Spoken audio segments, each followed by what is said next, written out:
Hey, Ndamukong, you played for a number of teams. What is it about this one that allows, players from around the league, veteran players mostly, obviously it starts with Tom and Gronkowski, now you got Antonio, that they can integrate and be accepted in that locker room, the leadership of that club that allows that to occur? I think it's first and foremost starts with Coach BA. He sets the tone for us, and truthfully, from that standpoint, it trickles down through the current veterans that we have: Levante David, Mike Evans, and so forth and so on. So, with that being the case, we just have a particular standard here. We want to come in here and trying to obviously be a dominant defense and high-powered offense. And if you're about those two things, first and foremost, I think culture as well as personalities will all mend when they have a common goal. And you guys have dominated against the run really for 2 years. And done very well against Kamara. What kind of challenge, the unique skills does he bring to the table? Kamara is a great back. He's one that's very, very difficult to track because he's dot back, offset back, split out wide.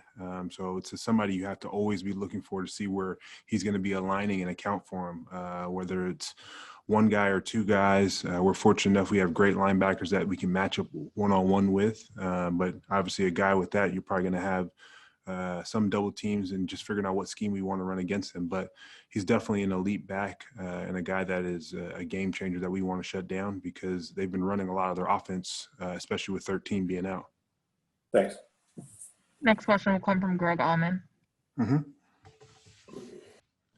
Hey, Ndamukong, I just want to ask you about the run defense. You guys still have the number one run defense in the NFL. I'm sure you gave up more Monday night than you wanted to, but just want to ask you what the key has been to keeping that as stout as you've been against the run since losing Vita with McClendon coming in, how it's all come together. Yeah, it's been very tough losing Vita. That definitely hurt us. But Steve came in and did an amazing job, obviously, in his first game and the last game of just kind of filling that void, as well as you got to give a lot of props to Nacho. He's stepped up in a big role for us from that perspective, but he's also expected from that same token that he, across the board, is expected to come in and play at a high level, even if Vita was still here. So for us, it's going to be about consistency, and that's what we lacked a little bit on Monday Night Football, especially in the first half, and we turned that around in the second half, which then opened it up for us to get after the passer, and we were able to create turnovers. So consistency is going to be the biggest thing for us because we obviously have the talent, we have the understanding of what we want to do and how we want to execute in this particular defense that Coach Bowles has for us each and every week. But it's going to be consistency that's going to be our key. For you guys, I know most defenses are going to get better from week 1 to week 9, but when you look back on that first Saints game, the game tape of that, where do you think this defense has improved the most? I think it'll be confidence in being able to execute and play fast. I think there was a little bit of hesitation just with so many different things going on, the environments, all the different pieces. And then you also get the meshing of guys playing with each other again. We weren't able to have this, and it's not an excuse by any means, but we didn't have the ability during OTAs to kind of work with each other, a full normal camp where we're being able to run through certain things and then kind of get through that. Some of that was done on the fly. And really it was done on the fly for we're actually really with live bullets being game 1. So I think that meshing and understanding how to play off each other is definitely come a long way, even though we've had our same front 7 since last year, but there's still that learning curve as guys have grown and understand how they fit into the defense. Thank you. No problem. Next question will be from Jenna Ling. And Ndamukong, you touched on this briefly when you spoke about consistency and some of the issues you encountered on Monday Night Football. But what do you think the biggest culprit was, or the biggest area of struggle was for you guys in that game? And what can you guys do going forward to avoid that?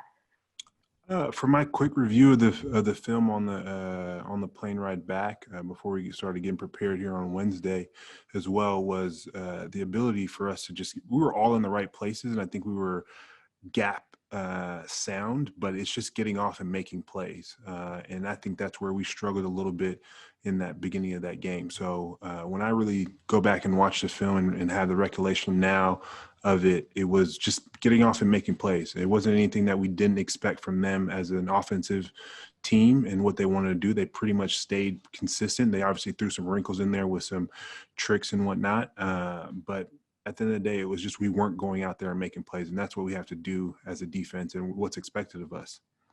And in your experience, because you've done this for so many years, is there like a point mid-season where you kind of feel like as a defense that you almost have to kind of evolve yourselves, I guess? Or I mean, I know each week you kind of are adjusting the way you're doing things, and you also have guys going in and out with injuries and stuff. But is there a point where you get into a season where you're like, all right, we've got to take it to another level here if we want to make a run at this, or if we want to make a run at the postseason? Like, or is there just an attitude, a feeling? I don't know if you could describe that.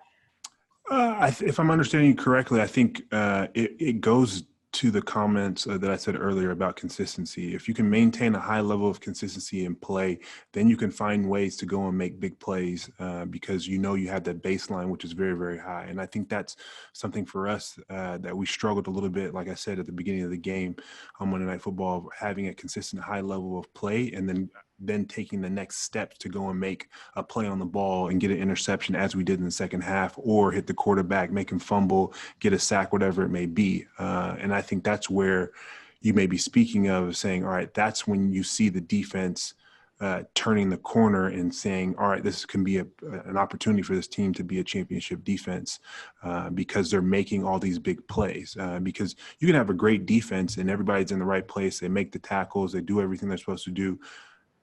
Offenses are still going to find ways to score. But when you turn the table and you start making big plays and getting turnovers, that's when you become a championship defense because you're consistently playing at a high level and it's just stopping people. Appreciate it. Thank you. Mm-hmm. Next, we'll go to Sarah Walsh. Hi, Ndamukong. Like you guys, Drew Brees has been without some of his big weapons so far this season. What does he do consistently that makes it tough to get to him sometimes?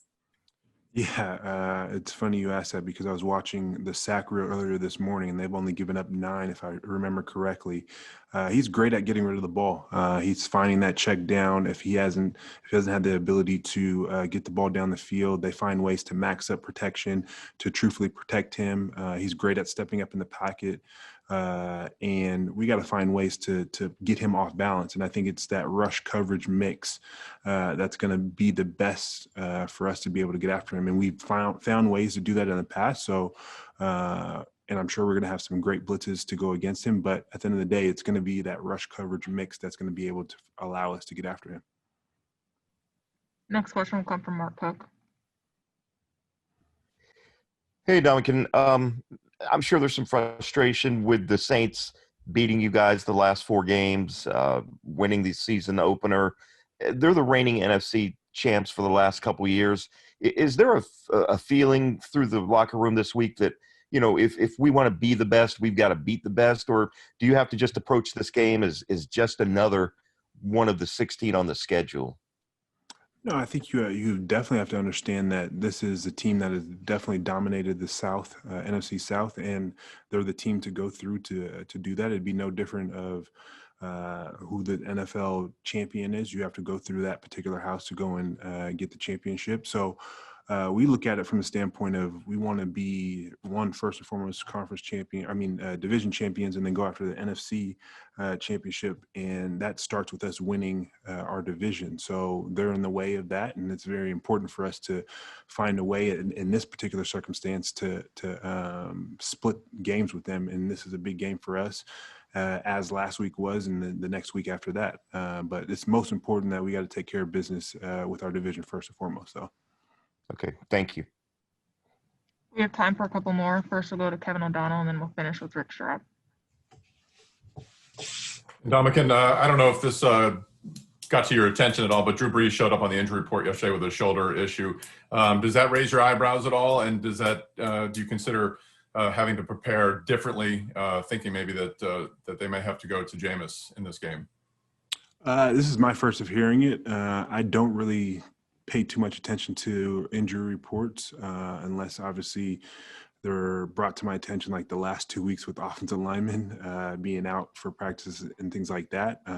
But I would look at Drew as a veteran. He always finds a way to make it to the game. And then if unfortunately he doesn't, we'll be prepared for Jameis.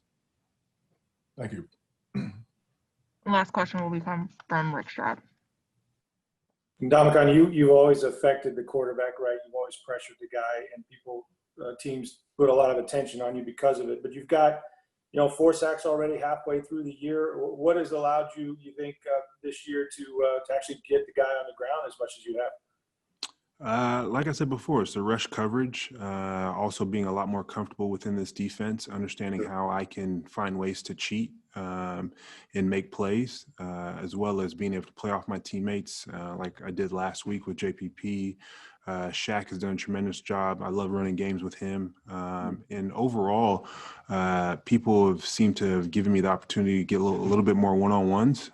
So if you're going to give me one-on-ones, it's my job to win and create havoc. So I welcome the one-on-ones.